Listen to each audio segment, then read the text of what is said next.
Ya, memang sesuai dengan kabar dari Nabi alaihi salatu wassalam bahwa satu zaman nanti akan banyak kelompok Ruwaibidah. Ruwaibidah itu kan kelompok yang nggak tahu apa-apa, tapi sok tahu semua. Jadi rajulun tafi fi amril ammah.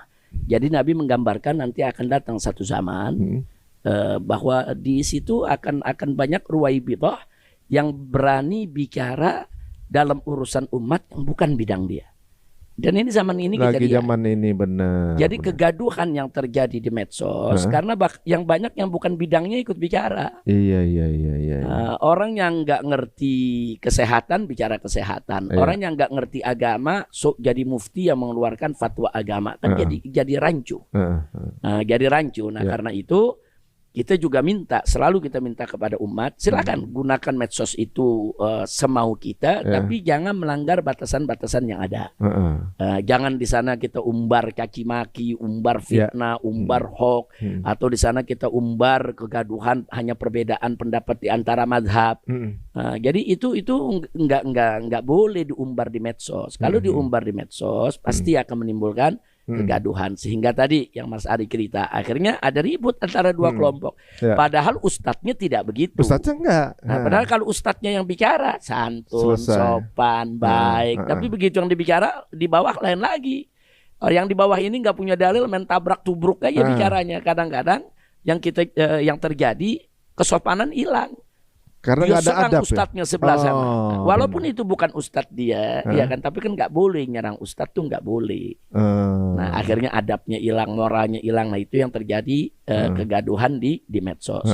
Satu, kedua kita juga selalu mengingatkan umat jangan belajar dari medsos.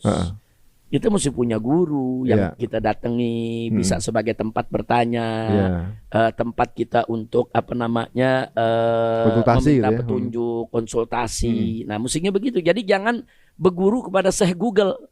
Nah, sekarang banyak yang berguru kepada AI. Iya benar, ChatGPT udah.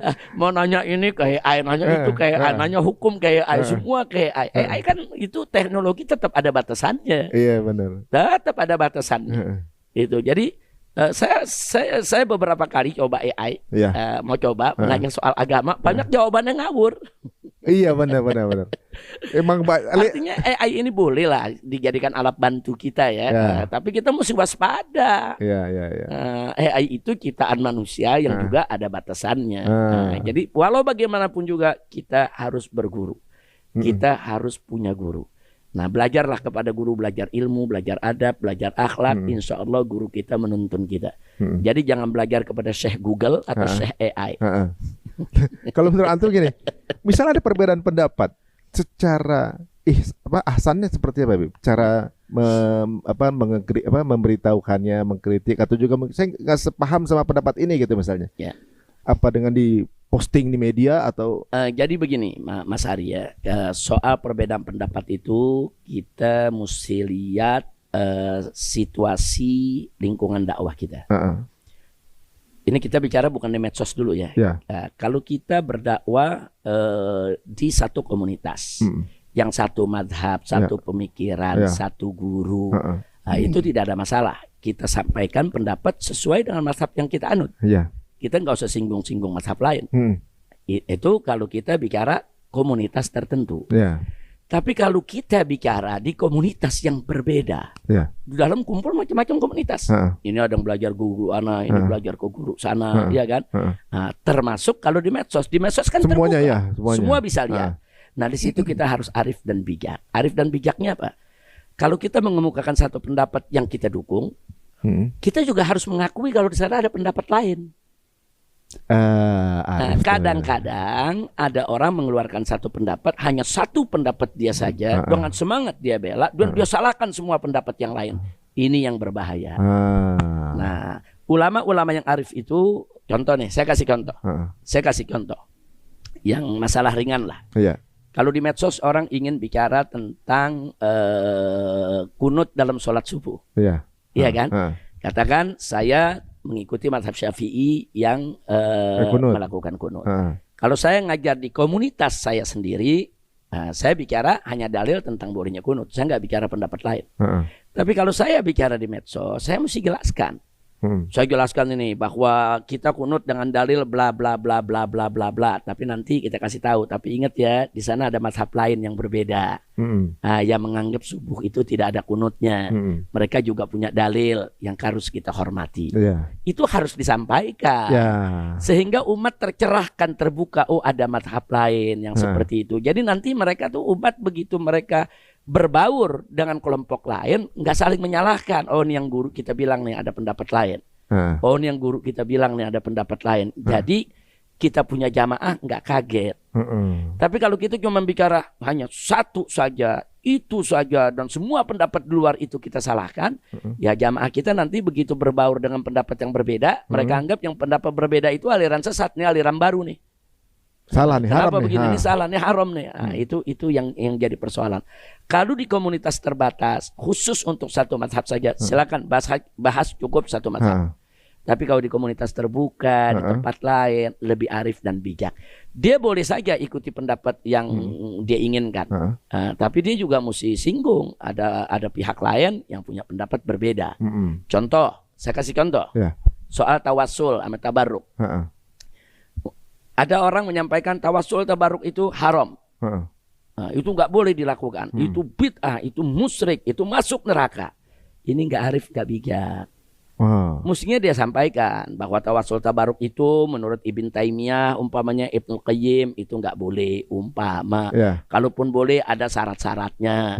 Bla bla bla bla bla bla. Saya cenderung untuk ikut Ibn Taimiyah, umpamanya. Tapi tolong biar tahu ya, di mazhab yang tiga, di mazhab yang Hanafi, Syafi'i, Maliki, bahkan Hambali, itu banyak yang membolehkan tabaruk tawassul itu.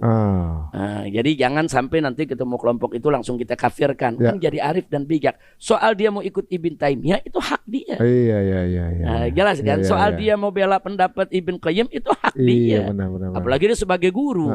Tapi umat ini jangan hanya disodorkan satu pendapat, sementara pendapat lain tuh disalahkan. Itu yang berbahaya. Karena di medsos ini kan yang ngelihat semua golongan. Tapi kalau di komunitasnya sendiri, komunitas yang memang banyak mengikuti pendapat Ibn Taimiyah rahimahullah, ya boleh dia bahas Ibn Taimiyah saja, nggak perlu bahas yang lain. Nah, tapi kalau dia bicara untuk publik, ya publik ini macam-macam orang. Pendapat beda-beda ya. Tapi kadang-kadang mesti dijaga. Kajiannya mungkin eksklusif, tapi diupload kadang sama jamaahnya. Begitu masuk medsos itu udah jadi terbuka. Itu mungkin salah paham jadi di situ. Pengguna medsos itu harus bijak. Benar. Iya, harus bijak. Ini bagaimana nih? Oh, ini kan komunitas kita doang, terbatas ya, nggak usah diupload. Nggak usah upload ya. Itu kayak lempar bola panas jadi ya. Iya, kalau mau diupload ya kasih penjelasan. Bukan nggak boleh dia dengan pendapat itu, boleh dengan pendapat itu, tapi kasih penjelasan dong. Kasih penjelasan. Bahwa ini ada mazhab lain begini ya, gitu. Ini ada mazhab lain begini ya. Kan banyak pendapat, apalagi urusan fikih. Benar. Iya. Itu yang namanya adab sebelum ilmu itu begitu ya. Iya.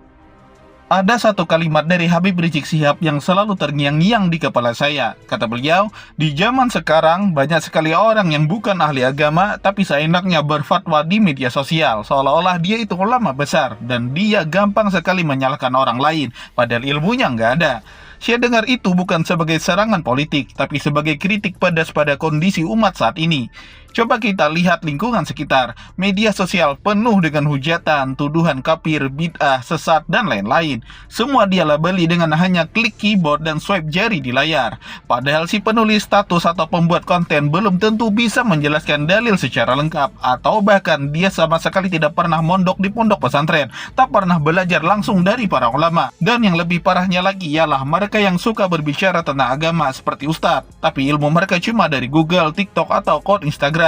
Lalu seenaknya dia menghakimi orang lain, menyimpulkan dosa dan pahala seolah-olah mereka punya otoritas sebagai Tuhan. Tapi tahukah kalian, fenomena ini tidak hanya terjadi di Twitter atau Facebook. Ini sudah merambah ke YouTube, platform video terbesar di dunia. Di sana banyak sekali akun-akun yang dibuat oleh orang awam, bukan ulama, bukan santri, bahkan mungkin tidak pernah membaca kitab kuning, tapi nekat membuat konten agama. Dan yang lebih berbahaya lagi, mereka kerap membanding-bandingkan pendapat para ulama besar. Ulama A bilang begini, ulama B bilang begitu. Lalu mereka ambil kutipannya setengah-setengah, edit, dipotong-potong, lalu disusun sedemikian rupa supaya seolah-olah kedua ulama itu sedang berseteru. Padahal dalam konteks aslinya, mungkin itu beda konteks, beda mazhab, atau bahkan sama sekali tidak saling menyanggah. Tapi karena tujuan mereka bukan mendidik, melainkan mencari views, subscriber, dan ingin menjadi viral, maka ulama pun jadi alat untuk diadu domba di depan publik. Ini bukan cuma masalah fatwa sembarangan, ini sudah masuk ranah fitnah. Karena apa yang mereka lakukan bukanlah menyampaikan ilmu, tapi justru menyebarkan kebencian dan kebingungan di tengah masyarakat. Ulama itu bukan cuma tahu baca kitab, tapi mereka punya adab, punya sanad keilmuan, punya guru, punya kesabaran dalam mendidik, bukan sekedar menyalahkan. Tapi hari ini cukup bikin konten kasar di YouTube lalu sudah dianggap sebagai pembela agama. Sungguh miris sekali. Saya bukan mau membenarkan semua ucapan Habib Rizik, tapi kali ini saya sepakat 100% ada benarnya. Di tengah ars informasi yang liar, kita harus lebih selektif. Jangan sampai agama kita diatur oleh influencer tanpa dasar ilmu yang jelas. Jadi sebelum kamu ketik sesuatu yang bernada fatwa, tanyakan dulu apa dasar ilmu saya, siapa guru saya, apakah ini ijtihad atau sekedar opini pribadi. Kalau belum, ya diam, karena diam dalam ketidaktahuan itu jauh lebih baik daripada bicara tanpa ilmu dan malah menyesatkan.